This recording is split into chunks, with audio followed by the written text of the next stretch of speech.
Hi ಸ್ನೇಹಿತರೆ, welcome back to my channel. ಹೇಗಿದ್ದೀರಾ? ಚೆನ್ನಾಗಿದ್ದೀರಾ ಅಂತ ಭಾವಿಸ್ತೀವಿ. ನಾವು ಕೂಡ ಚೆನ್ನಾಗಿದ್ದೀವಿ. ಅರ್ಪಿತಾ ಕ್ರಿಯೇಷನ್ ಚಾನಲ್ ಯಾರಾದರೂ ಹೊಸಬ್ರು ವಿಡಿಯೋ ನೋಡ್ತಾ ಇದ್ದರೆ ಸಬ್ಸ್ಕ್ರೈಬ್ ಆಗಿಲ್ಲ ಅಂದರೆ ಸಬ್ಸ್ಕ್ರೈಬ್ ಆಗಿ ಸಪೋರ್ಟ್ ಮಾಡಿ ಸ್ನೇಹಿತರೆ. ಏಕಾದಶಿ ಬಗ್ಗೆ ನಾನು ಈ ವಿಡಿಯೋದಲ್ಲಿ ಮಾಹಿತಿನ ತಿಳಿಸ್ಕೊಡ್ತಾ ಇದ್ದೀನಿ. ಪೂರ್ತಿಯಾಗಿ ವಿಡಿಯೋನ ಕೇಳಿಸ್ಕೊಳ್ಳಿ ಸ್ನೇಹಿತರೆ. ಬನ್ನಿ ವಿಡಿಯೋ ಸ್ಟಾರ್ಟ್ ಮಾಡೋಣ. ದೇವಸ್ಥಾನ ಏಕಾದಶಿ ಇವುಗಳನ್ನು ಪೂಜೆಯಲ್ಲಿ ಬಳಸಿದರೆ ಎಲ್ಲವೂ ವ್ಯರ್ಥ. ಕಾರ್ತಿಕ ಮಾಸದ ಏಕಾದಶಿಯಾದ ದೇವಸ್ಥಾನ ಏಕಾದಶಿ ದಿನದಂದು ವಿಷ್ಣು ದೇವನನ್ನು ಯೋಗ ನಿದ್ರೆಯಿಂದ ಹೇಳುತ್ತಾನೆ. ಈ ದಿನ ನಾವು ಕೆಲವೊಮ್ಮೆ ವಸ್ತುಗಳನ್ನು ಸೇವಿಸುವುದಾಗಲಿ ಅಥವಾ ಅದನ್ನು ಪೂಜೆಯಲ್ಲಿ ಬಳಸುವುದಾಗಲಿ ಮಾಡಬಾರದು. 2025 ದೇವಸ್ಥಾನದ ಏಕಾದಶಿಯ ದಿನ ನಾವು ಯಾವೆಲ್ಲ ವಸ್ತುಗಳನ್ನು ಪೂಜೆಯಲ್ಲಿ ಬಳಸಬಾರದು? ದೇವಸ್ಥಾನ ಏಕಾದಶಿ ದಿನ ಏನನ್ನು ಮಾಡಬಾರದು? ದೇವಸ್ಥಾನ ಏಕಾದಶಿ ದಿನ ವಿಷ್ಣುವಿಗೆ ಇವುಗಳನ್ನು ಅರ್ಪಿಸಬಾರದು. ದೇವಸ್ಥಾನ ಏಕಾದಶಿಯ ನಿಯಮಗಳು. ಏಕಾದಶಿ ವ್ರತ ಪ್ರತಿಯೊಬ್ಬ ಹಿಂದೂಗಳು ವಿಶೇಷ ದಿನವಾಗಿರುತ್ತದೆ. ಅದರಲ್ಲೂ ಕಾರ್ತಿಕ ಮಾಸದ ಬರುವ ಏಕಾದಶಿಯ ವ್ರತಕ್ಕೆ ಪವಿತ್ರ ಸ್ಥಾನ.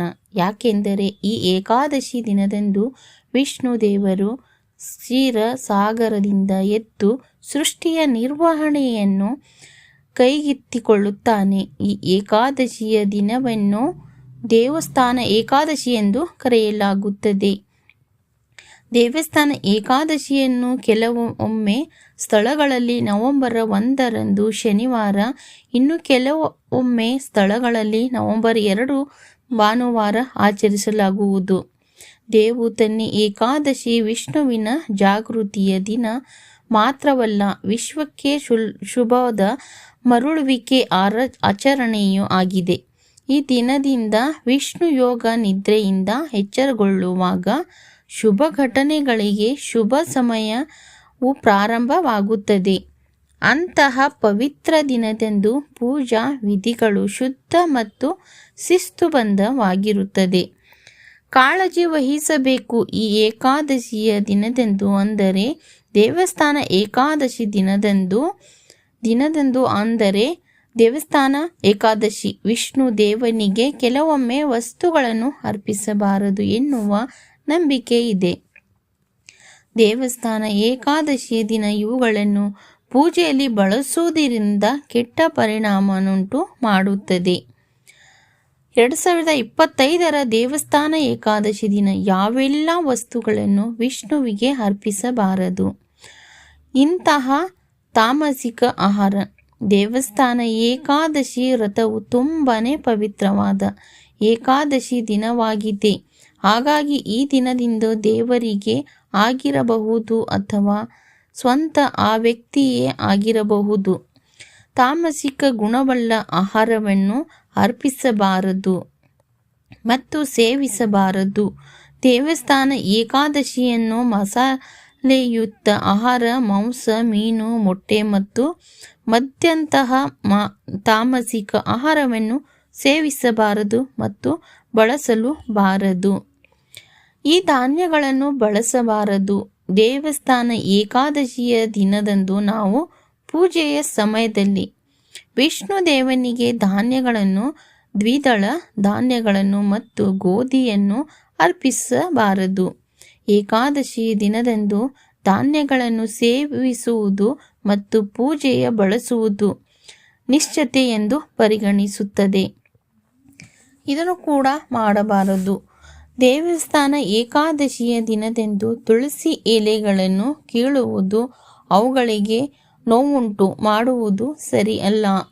ಈ ಏಕಾದಶಿಯ ದಿನದಂದು ತುಳಸಿಯನ್ನು ನಾವು ತಪ್ಪಿಯೂ ಅಗೌರವಿಸಬಾರದು ಎಂಬುದನ್ನು ಗಮನದಲ್ಲಿ ಇಟ್ಟುಕೊಳ್ಳಿ.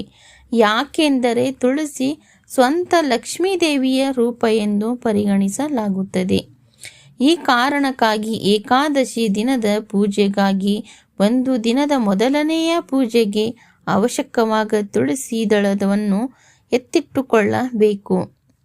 ದೇವಸ್ಥಾನ ಏಕಾದಶಿ ದಿನ ಇವುಗಳನ್ನು ಮಾಡಿದರೆ ಏನಾಗುತ್ತದೆ? ದೇವಸ್ಥಾನ ಏಕಾದಶಿಯ ದಿನದಂದು ನಾವು ಈರುಳ್ಳಿ, ಬೆಳ್ಳುಳ್ಳಿ ಅಥವಾ ಮಾಂಸಾಹಾರದಂಥ ತಾಮಸಿಕ ಆಹಾರವನ್ನು ಸೇವಿಸುವುದರಿಂದ ಪೂಜೆಯ ಪವಿತ್ರತೆಯನ್ನು ಹಾಳಾಗುತ್ತದೆ.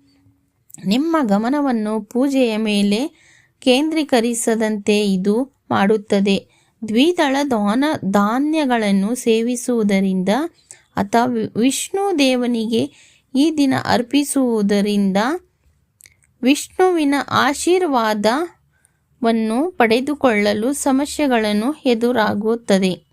ಈ ದಿನ ತುಳಸಿ ಮಾತೆಯನ್ನು ಗೌರವಿಸುವುದು ವಿಷ್ಣುವಿನ ಆಶೀರ್ವಾದವನ್ನು ನಿಮಗೆ ಸಿಗದಂತೆ ಮಾಡುತ್ತದೆ. ತುಳಸಿ ಇಲ್ಲದೆ ವಿಷ್ಣುವಿನ ಆರಾಧನೆಯ ಅಪೂರ್ವನೆ ಎಂದು ಪರಿಗಣಿಸಲಾಗುತ್ತದೆ. ಅದನ್ನು ಗೌರವಿಸುವ ಮನೆಯಲ್ಲಿ ಶಾಂತಿ ಮತ್ತು ಅದೃಷ್ಟದ ಕೊರತೆಯನ್ನು ಕಾರಣ ಆಗಬಹುದು. 2025 ದೇವಸ್ಥಾನ ಏಕಾದಶಿ ದಿನದಂದು ನಾವು ಈ ತಪ್ಪುಗಳನ್ನು ಮಾಡುವುದರಿಂದ ಏಕಾದಶಿ ಪೂಜೆಯನ್ನು ಮಾಡಿಯೂ ಅದು ವ್ಯರ್ಥವಾಗಿರುತ್ತದೆ. ದೇವಸ್ಥಾನ ಏಕಾದಶಿ ದಿನದಂದು ನಾವು ಈ ತಪ್ಪುಗಳನ್ನು ಮಾಡುವುದರಿಂದ ಏಕಾದಶಿ ಪೂಜೆಯ ಮಾಡಿಯೂ ಅದು ಏಕಾದಶಿ ಪೂಜೆ ಕೂಡ ನನಗೆ ಯಾವುದೇ ರೀತಿಯಾದ ಪ್ರಯೋಜನವನ್ನು ತಂದು ಕೊಡುವುದಿಲ್ಲ. ಹಾಗಾಗಿ ದೇವಸ್ಥಾನ ಏಕಾದಶಿ ದಿನವೂ ನೀವು ಈ ತಪ್ಪುಗಳನ್ನು ಮಾಡಬೇಡಿ. ನೋಡಿ ಸ್ನೇಹಿತರೆ, ಇವತ್ತಿನ ವಿಡಿಯೋದಲ್ಲಿ ನಾನು ಏನು ಮಾಹಿತಿ ಕೊಟ್ಟಿದ್ದೀನಂದರೆ, ದೇವಸ್ಥಾನ ಏಕಾದಶಿ 2025 ಇವುಗಳನ್ನು ಪೂಜೆಯ ಬಳಸಿದರೆ ಏನು ವ್ಯರ್ಥ ಅಂತ ನಾನು ಈ ವಿಡಿಯೋದಲ್ಲಿ ಮಾಹಿತಿನ ತಿಳಿಸ್ಕೊಟ್ಟಿದ್ದೀನಿ. ನಿಮ್ಗೇನಾದರೂ ವಿಡಿಯೋ ಇಷ್ಟ ಆಗಿದ್ದರೆ ಲೈಕ್ ಮಾಡಿ, ಶೇರ್ ಮಾಡಿ, ಸಬ್ಸ್ಕ್ರೈಬ್ ಮಾಡಿ ಸ್ನೇಹಿತರೆ. ಹಾಗೆ ಅರ್ಪಿತಾ ಕ್ರಿಯೇಷನ್ ಸಪೋರ್ಟ್ ಮಾಡಿ ಅಂತ ಕೇಳ್ಕೊತೀನಿ. ಮತ್ತೆ ನೆಕ್ಸ್ಟ್ ವಿಡಿಯೋದಲ್ಲಿ ಸಿಗೋಣ. ಎಲ್ಲರಿಗೂ ತುಂಬ ಹೃದಯದ ಧನ್ಯವಾದಗಳು ಸ್ನೇಹಿತರೆ.